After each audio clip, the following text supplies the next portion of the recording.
రాజకీయంగా షర్మిల తీసుకున్న నిర్ణయం చాలా పెద్ద ఉంటారు ఎవరైనా. ఎందుకంటే ఆంధ్రప్రదేశ్లో కాంగ్రెస్ పార్టీకి ఏ రకమైన దిక్కు లేదు. కానీ తెలంగాణలో వైఎస్ఆర్టీపీలో ఉండటం కంటే ఆంధ్రప్రదేశ్లో కాంగ్రెస్లో ఉండడమే బెటర్ అనేటువంటి ఫీలింగ్లోకి ఆమె వచ్చేసారు. ఎందుకంటే రేవంత్ రెడ్డి అక్కడ ఒక ప్రత్యామ్నాయంగా షర్మిల్ని ఎదగడానికి అసలు ఛాన్సే లేదు, ఆయన ఒప్పుకునే పరిస్థితే లేదు.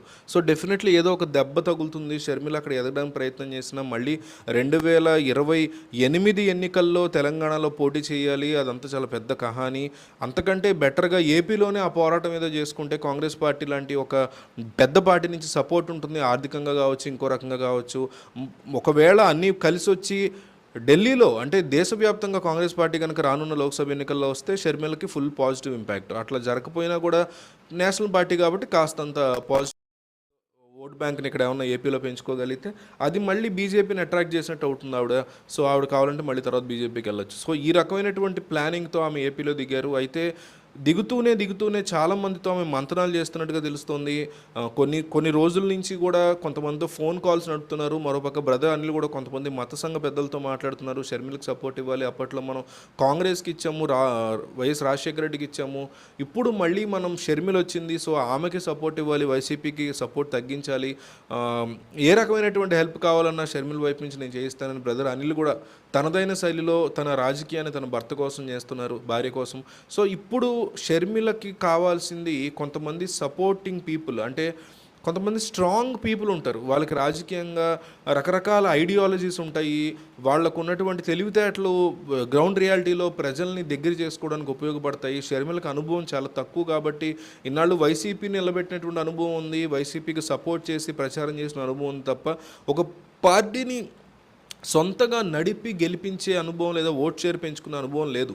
వైఎస్ఆర్టీపీని ఆమె నడిపిన మాట వాస్తవమే, కానీ ఓటింగ్లో పాల్గొనలేదు కాబట్టి ఆ ఇంపాక్ట్ ఏంటో తెలియలేదు మనకి. అసలు ఓట్ షేర్ ఎంత వచ్చేది, 1 వచ్చేదా, 10 వచ్చేదా, 20 వచ్చేదా, ఒక ఎమ్మెల్యే సీట్ అన్నా గెలిచేవారా, లేకపోతే 10 గెలిచేవారా, అసలు మొత్తానికి ఓడిపోయేవారా, ఈవిడన్నా గెలిచేవారా లేదా, ఇవన్నీ తెలిసేవి పార్టిసిపేట్ చేసి ఉంటే. తెలంగాణ ఎన్నికల్లో కాంగ్రెస్కి బేషరతుగా మద్దతు ఇస్తూ ఆమె ఎన్నికల్లో పోటీ చేయలేదు కాబట్టి తెలంగాణలో మొన్న జరిగిన ఎన్నికల్లో. ఇప్పుడు ఆమె ఏపీలో ఖచ్చితంగా ఆమెకి మైండ్ సపోర్ట్ కావాల్సి ఉంటుంది. బ్రదర్ అనిల్ ఏ రకంగా ఆమెకు సపోర్ట్ చేసినా అది కాస్త మతానికి సంబంధించినటువంటి అంశాల మీద ఆయన సపోర్ట్ చేయగలరు తప్ప కొంతమంది రాజకీయ ఉద్దండులు ఆమె వెనక నిలబడి ఆమెను సపోర్ట్ చేసినటువంటి పరిస్థితి ఉంది. ఈ నేపథ్యంలో వైఎస్ విజయమ్మ తన కూతురు ఉద్దండులతో ఆమె స్ట్రాంగ్గా మాట్లాడుతున్నారని, వాళ్ళు రిక్వెస్ట్ చేస్తున్నారని ఈ కాంగ్రెస్ పార్టీకి రావాలని. ఎందుకంటే వాళ్ళిద్దరు కూడా కాంగ్రెస్ నుంచి వెళ్ళిన వాళ్ళే. ఒకళ్ళు లగడపాటి రాజగోపాల్, ఇంకొకళ్ళు ఉండవల్లి అరుణ్ కుమార్. వీళ్ళిద్దరినీ కూడా మళ్ళీ కాంగ్రెస్ గూటికి రప్పించి షర్మిలకు సపోర్ట్గా నిలబెట్టాలని వైఎస్ విజయం ప్రయత్నాలు చేస్తున్నట్టుగా తెలుస్తోంది. 2004-2009 ఎన్నికల్లో విజయవాడ లోక్సభ స్థానం నుంచి పోటీ చేసిన లగడపాటి రాజగోపాల్ విజయం సాధించారు. అయితే కాంగ్రెస్ పార్టీ రాష్ట్రాన్ని విభజించడంతో ఆయన హర్ట్ అయ్యారు, ఆ పార్టీకి దూరం అయ్యారు. ఆ తర్వాత ఏ పార్టీలో కూడా చేరలేదు. గత ఎన్నికల్లో మాత్రం తెలుగుదేశం పార్టీకి పూర్తి సపోర్ట్ని ఇచ్చారు ఆయన. కానీ ఆయన జాయిన్ మాత్రం అవ్వలేదు, పార్టిసిపేట్ మాత్రం చేయలేదు తెలుగుదేశంలో. తెలుగుదేశం అనుకూలంగా కొన్ని సర్వేలు చేయించారు, తెలుగుదేశం మళ్ళీ ఖచ్చితంగా గెలుస్తున్నారు, అట్టర్ ఫ్లాప్ అయింది. తర్వాత కాలంలో ఆయన సైలెంట్ అయిపోయారు. మొన్నటి వరకు కూడా ఆయన తెలుగుదేశంలో జాయిన్ అవుతున్నారంటూ మాటలు వచ్చి ఆయన ఎక్కడ జాయిన్ అవ్వలేదు.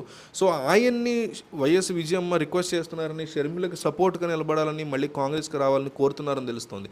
ఇంకో పక్క ఉండవల్లి అరుణ్ కుమార్ గురించి అందరికీ తెలిసిందే. చాలామంది న్యూట్రల్స్ ఆయన్ని సపోర్ట్ చేస్తూ ఉంటారు. ఆయన లాంటి ఒక రాజకీయంగా ఐడియా ఉన్న వ్యక్తి, హానెస్ట్గా మాట్లాడే వ్యక్తి మాకు కావాలని చాలామంది ప్రజలు కూడా అనుకుంటూ ఉంటారు. సో వీళ్ళిద్దరిని వైఎస్ విజయమ్మ రిక్వెస్ట్ చేస్తున్నారని, షర్మిల వెనక వాళ్ళిద్దరూ ఉండి కాంగ్రెస్ పార్టీలో జాయిన్ అయితే కనుక పెద్ద పొజిషన్స్, అవసరమైతే రాజ్యసభ కూడా ఇప్పించే దిశగా అడుగులు వేస్తానని ప్రామిస్ చేస్తున్నట్టుగా తెలుస్తోంది. సో ఇది ఎంతవరకు ఉరకొడుతుందనేది చూడాలి.